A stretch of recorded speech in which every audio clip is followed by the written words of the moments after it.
One person that ever wore a dress in Hollywood unsuccessfully.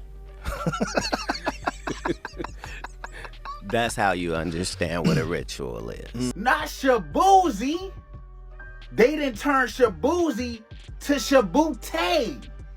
In the video, when he posing taking pictures, you can literally tell that he's uncomfortable. I'm feeling great, man. What are you wearing? Who are you wearing? Hey, Shaboozey. You mind stepping out here and turning this way for me? Shaboozey, you know you dead wrong for this, Shaboozey. Now, Shaboozey, come on, gang. Shaboozey, I'm not gonna lie, bro. I don't know how I feel about this, gang. Shaboozey and his Met Gala outfit are still making headlines, and people online are saying that this is yet more proof that Katt Williams was right about the so-called humiliation rituals in Hollywood. Now, back in the day, Katt used to talk about the dress ritual, where black male celebs are allegedly pushed to wear dresses as a form of symbolic emasculation. But in a recent interview, Katt made it clear that it's not even about the dress anymore. He said that people are too focused on what's being worn and not paying attention to the bigger picture, the ritual itself. And then he really went off on the deep end, claiming this all ties into rumored Baphomet worship and elite-level occult symbolism in Hollywood. And while some fans are calling Katt a paranoid conspiracy theorist, others are saying he's been right all along. And moments like Shaboozey's Met Gala appearance are just more receipts. So, did Shaboozey just take part in a ritual on fashion's biggest stage, or is the internet doing what it does best? Let's break it down. You don't care how people feel about the ritual.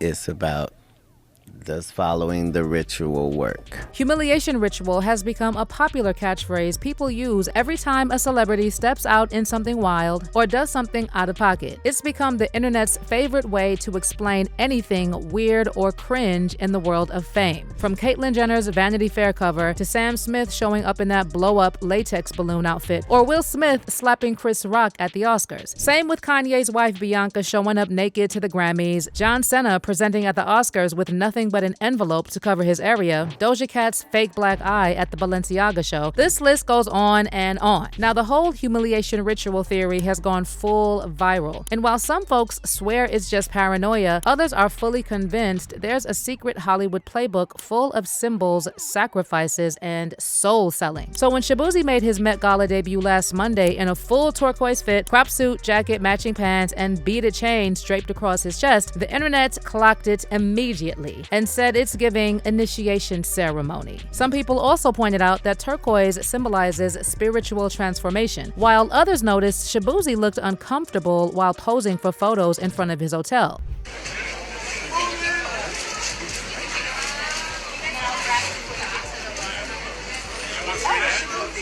Shaboozey, how you feeling, man? Feeling amazing. I'm feeling great, man. What are you wearing? Who are you wearing? Hey, Shaboozey. You mind stepping He ain't out here answering and that turning this question. way for me? He don't know. He ain't got a clue what he wearing. I promise you he don't. Somebody told that man to put that on and he did.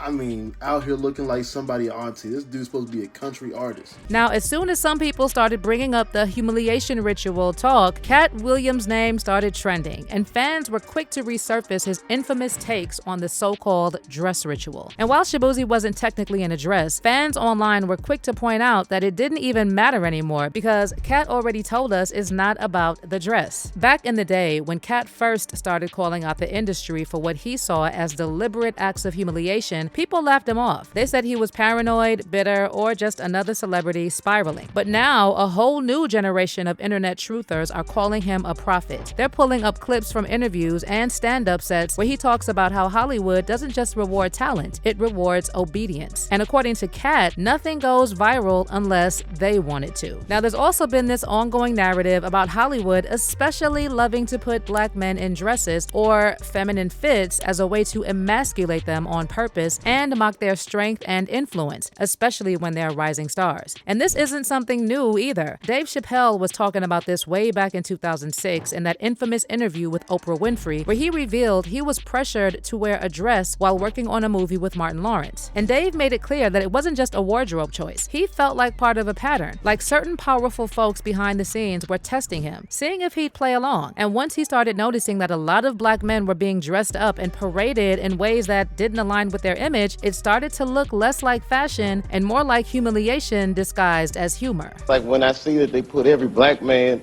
in the movies in a dress at some point in their career, I'll be connecting them down like, wow, all these brothers gotta wear a dress. This happened to me. I'm doing a movie with Martin. Yeah. The movie's going good. So I walk in a trailer. I'm like, man, this must be the wrong trailer because there's a dress in here. What's crazy is that Dave immediately told the producers he wasn't rocking with the whole dress idea because it didn't even make sense for the scene. But instead of respecting that, the director pulled up with the whole crew trying to pressure him into doing it. What? You don't feel comfortable with it? I mean, it's a hilarious bit. All the greats have done it. So, well, if all the greats have done it, it's kind of hacky, right? You're right. So why don't we just not do it? Because I don't feel comfortable wearing a dress. Oh, come on, Dave, listen, we got it all set up. We're supposed to shoot.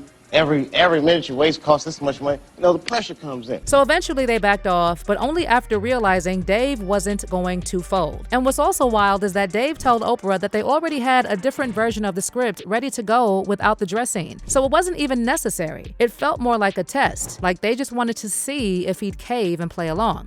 But the minute it was clear, I was adamant. I'm not wearing a dress. I'm not wearing the dress. All right, fine.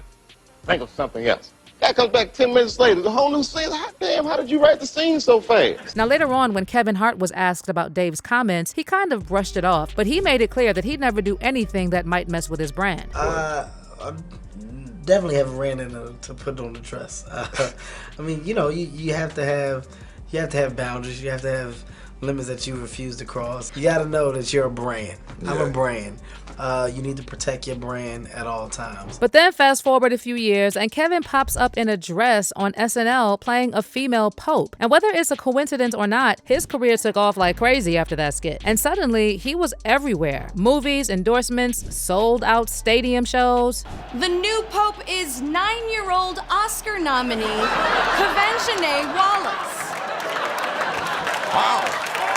So that same year Kevin wore the dress on SNL, Katt Williams was out promoting Scary Movie 5. And of course, someone asked him what he thought about the whole dress drama. And that's when Katt said the whole Hollywood dress situation isn't new at all. According to him, it's been going on for a long time. And at the end of the day, it's about whether or not you choose to play the game and join the secret club of gatekeepers. So, you know, some of us make choices. I think it's not a biggest choice for others. I'm saying at the end of the day, Kevin doesn't have to worry about what people are going to say about him wearing a dress because of the long line of dress wearing people before him. So now we have Big Mama's house 1, 2, and 3. Yeah. I've never seen Medea in a pantsuit. I think she wears dresses. So now I'm saying, why are we picking on poor little Kevin Hart?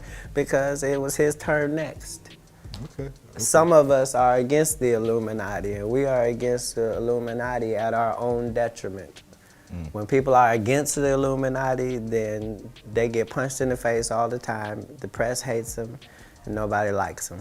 Now, a lot of folks have pushed back on Katt's claims over the years, calling him a conspiracy theorist who sees hidden agendas everywhere. And then some people have even gone further, accusing him of being homophobic, especially when he talks about men wearing dresses as if it's automatically emasculating. But Katt didn't back down, and in his recent interview on Joe Rogan's podcast, he doubled down on everything he's been saying about the humiliation rituals in Hollywood for years. He told Joe that people are too focused on these dress comments when that's just the surface level distraction. According to Katt, it's not really about the dress, it's about symbolism. Basically, the dress is just one way for the elites to test loyalty, obedience, and submission. That's what makes information so powerful is, you don't care how people feel about the ritual.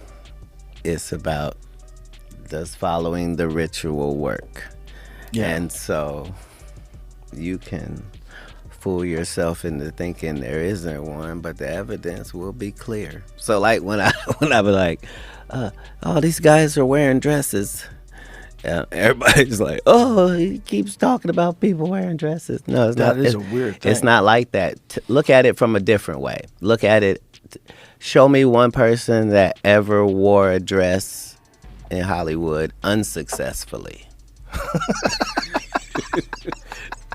That's how you understand what a ritual is. And then Katt took it a step further, diving into the deep end of the rabbit hole and saying that all of this, celebs in weird outfits, the public humiliation, the staged controversies, the rumored trans agenda, is all tied into what he claims is Baphomet worship among Hollywood elites.